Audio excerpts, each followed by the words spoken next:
kolostrum atau ASI sudah keluar ya. Selain itu sama.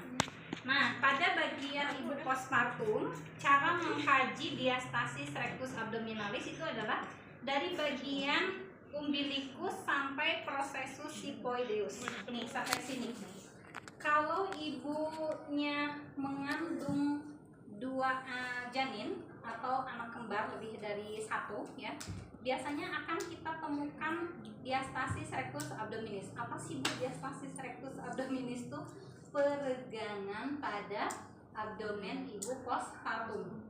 Jadi kalau si ibunya janinnya lebih dari 1, biasanya nanti pas kita tekan di bagian sini ya, atau di bagian sini processus, kita tekan misalnya 1 jari, misalnya gini, nah masuk, berarti kan tangan kita coba 2 jari, masuk enggak? Oh masih masuk nih 2 jari, 3 nggak masuk, berarti artinya ada peregangan sekitar 2 cm. Nah biasanya peregangan itu tadi dari umbilikus sampai processus xiphoideus. Misalnya kita anjurkan pasien untuk mengangkat ini, jadi si lehernya giniin ya, kalau ini nggak bisa ditekuk, jadi kita tekan. Nah kalau misalnya tidak ada, berarti tidak ada diastasis rectus abdominis. Tapi kalau tadi misalnya bayinya kembar atau baby giant 1 tapi bayinya 5 kilo misalnya, nah biasanya ada celah ya pas kita angkat seperti ini. Nah biasanya celahnya itu memanjang sampai ke bagian sini umbilikus ya. Nah itu nanti akan kembali rapet seiring dengan berjalannya waktu ya. Jadi sekitar 6 minggu lebih ya, kalau misalnya ada. Lalu selanjutnya, oh ya, involusi uteris satu lagi ya. Jadi yang beda pada ibu postpartum adalah diastasis rectus abdominalis dan involusi uteri.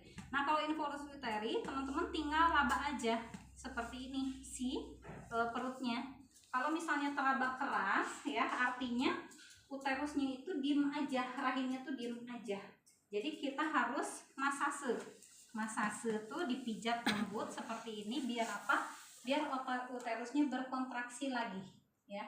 Pada saat uterus berkontraksi, dia akan mengeluarkan darah nifas atau lochia ya. Nah itu nanti di ujian nasional ditanya tuh, lochia, involusi uteri, tanda lidah ya. Jadi jangan lupa sampai nanti lulus nurse ya. Oke. Nah kalau misalnya tadi uterus atau rahimnya teraba keras, lakukan masase biar uterusnya berkontraksi. Jadi kalau pasien pasca melahirkan dia masih merasa mules, itu artinya normal, artinya uterusnya masih berkontraksi. Kalau jantung kan berdenyut, dia memompa darah ke seluruh tubuh. Tapi kalau uterus atau rahim pada ibu postpartum, pada saat dia berdenyut, dia mengeluarkan darah nifas. Kalau dia diem aja, darah nifasnya nggak akan keluar. Lihat aja pembalutnya pasti bersih gitu ya. Makanya kita lakukan masase biar merangsang uterusnya berkontraksi kembali. Karena pada saat dia berkontraksi pasti ada darah yang keluar gitu ya. Ajarin juga pasiennya, ibu kalau misalnya perutnya teraba keras ya, ibu lakukan pijatan lembut seperti ini biar darah kotornya keluar gitu ya. Kalau bahasa awam kan lochia itu naon neng, pasti nggak tahu. Jadi darah nifas atau kalau orang awam bilangnya darah kotor gitu ya. Oke, lalu selain itu yang membedakan adalah ini tadi apa namanya, di bagian vaginanya atau vulvanya ya.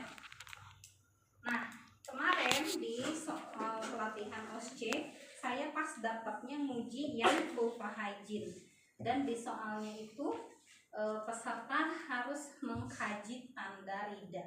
Nah kalau misalnya ibu melahirkan spontan terus dia ada luka episiotomi, kalau episiotomi itu perineumnya sama jadi gunting untuk melebarkan jalan lahir. Tapi kalau ruptur perineumnya robek dengan sendirinya ya.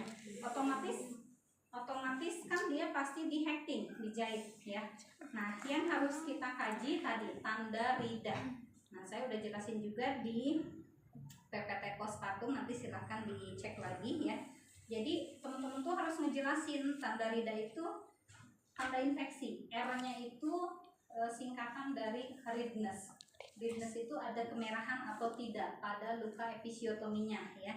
Kemudian E-nya edema, ada pembengkakan tidak pada luka episiotominya. Lalu E yang kedua ekimosis, ada kebiruan tidak kayak lebam pada luka episiotominya. Lalu D-nya adalah discharge. Discharge itu ada pengeluaran tidak dari luka jahitannya. Kalau ada, lihat pengeluaran cairannya apakah berwarna bening, merah, atau putih kayak nanah ya. Jadi discharge itu pengeluaran cairan. Lalu A-nya itu adalah approximate, approximate ditulisnya.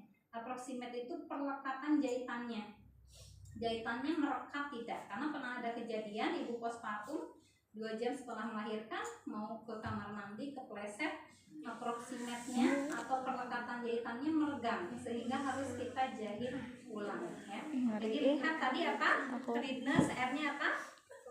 Ada kemerahan atau tidak. Terus E yang pertama edema, ada pembengkakan atau tidak. E yang kedua ekimosis ya, ada kebiruan seperti lebam tidak. D-nya discharge. Discharge itu apa? Ada pengeluaran cairan tidak ya. Terus A-nya approxima ya. Jadi itu nanti yang harus teman-teman jelaskan. Misalnya tidak ada kemerahan, tidak ada bengkak, tidak ada ekimosis, tidak ada discharge, tidak ada perlekatan jahitan bagus misalnya, atau approximate bagus. Nah itu yang harus disampaikan ke penguji ya. Kemudian yang selanjutnya lokea ya. Lokeanya warnanya merah terang misalnya. Jadi kalau hari pertama sampai hari ketiga dibuka lagi ya PPT postpartumnya. Hari pertama ketiga itu namanya lokea rubra, warnanya merah terang. Hari keempat sampai hari ketujuh lokea sanguinolenta, warnanya merah kecoklatan. Terus 2 minggu ke atas warnanya kuning ya. Kemudian coklat kekuningan, bukan kuning, coklat kekuningan. Terus kalau udah lewat hari ke-7 sampai ke-14 coklat kekuningan.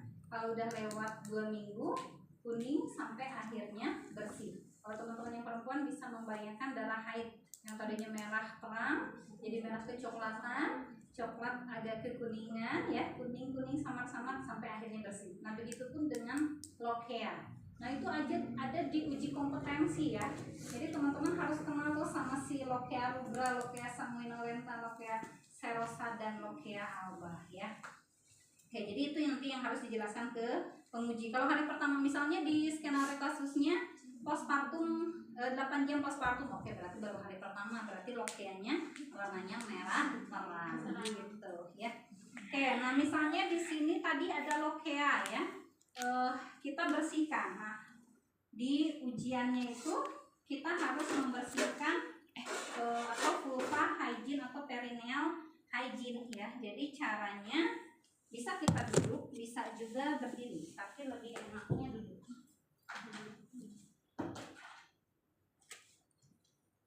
Misalnya ini harus kita bersihkan karena pasien misalnya belum bisa melakukan perawatan diri sendiri ya.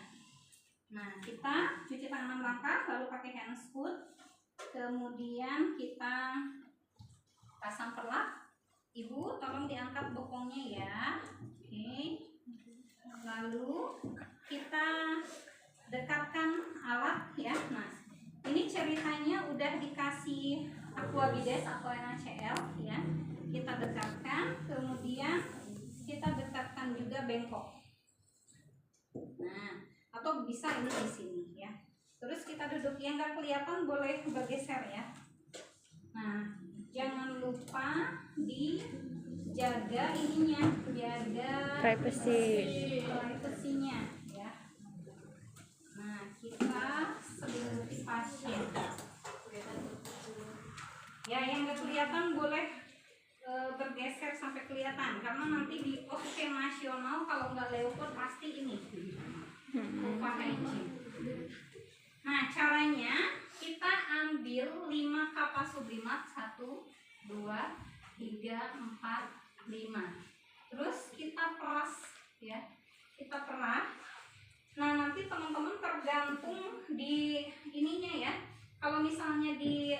instrumen sterilnya ada pinset, kita bisa menggunakan pinset. Tapi kalau di bak instrumennya tidak ada pinset, berarti kita boleh pakai ini. Caranya, ambil satu, terus lakukan usapan dari labia mayora sampai ke bawah. Satu kapas 1 kali usap. Terus labia mayora kanan dari atas sampai bawah.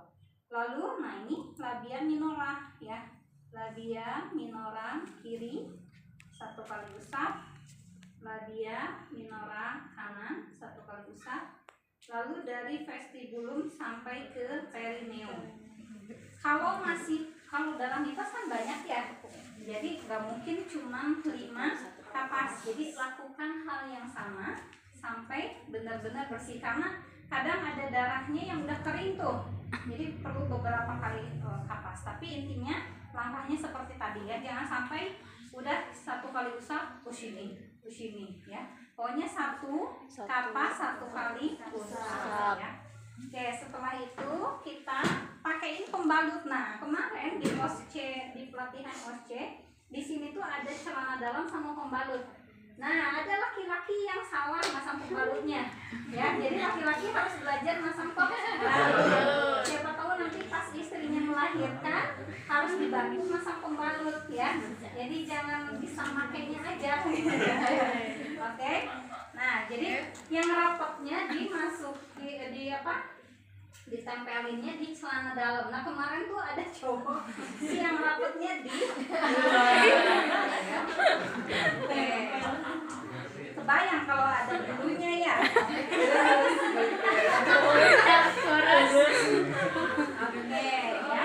Kalau sudah, kita pakaiin pembalut. Kita bantu pasien menggunakan pakaiannya. Nah, kalau ibu nifas biasanya masih pakai daster ya, belum bisa pakai jeans ya. Jadi cukup pakai daster. Oke, setelah kita bantu pasien memakai pakaian, kita buka hands good, lalu kita cuci tangan lagi 6 langkah ya. Kemudian kita sampaikan hasilnya ke pasien. Ibu, saya sudah selesai melakukan pemeriksaan ya, alhamdulillah tadi. Oh ya, tadi yang mengkaji tinggi fundus uteri boleh pakai Medline pada ibu postpartum, boleh juga pakai jari. Biasanya kalau 8 jam postpartum ada 2 jari di bawah pusar. Jadi di askepnya boleh 2 jari di bawah pusar, atau boleh pakai Medline dari sintesis pubis sampai ke situ berapa senti gitu ya. Tadi yang ketinggalan itu ya. Jadi yang beda pada ibu hamil dengan ibu nifas, kalau pada ibu nifas di bagian abdomen ada pemeriksaan apa tadi? Diastasis rectus abdominalis ya, atau peregangan pada abdomen. Kemudian ada pengkajian involusi uteri. Involusi uteri itu proses kembalinya uterus ke bentuk semula. Kalau teman-teman pernah melihat stela pewangi ruangan ya, kalau baru kita buka kan segar, lama-kelamaan dia akan semakin mengerus. Nah, begitupun dengan rahim atau uterus pada ibu postpartum. Kalau masih hamil masih segar uterusnya, tapi kalau bayinya udah keluar, dia semakin lama akan semakin mengerut sampai akhirnya tidak teraba lagi di bawah panggul. Bayang ya? Oke, terus yang beda lagi di bagian apa tadi? Vulva ya. Harus ada dicek apa? Kalau ada luka episiotomi, ada luka jahitan, kita cek tanda rida. R-nya apa? Rida. E-nya? Kedua? D-nya? A-nya? Selain tanda rida, kita cek juga apa pada ibu nifas? Lokea. Hari pertama, hari ketiga warnanya merah. Namanya lokea apa? Rubra. Hari keempat sampai hari ketujuh kecoklat. Ya, kecoklatan. Namanya lokea sanguinolenta. Hari ke-8 sangu. Hari ke-8 sampai 14 coklat keninginan. Namanya apa? Lokea serosa. 2 minggu ke atas kuning sampai akhirnya bersih ya. Oke, namanya lokea alba ya. Oke. Paham?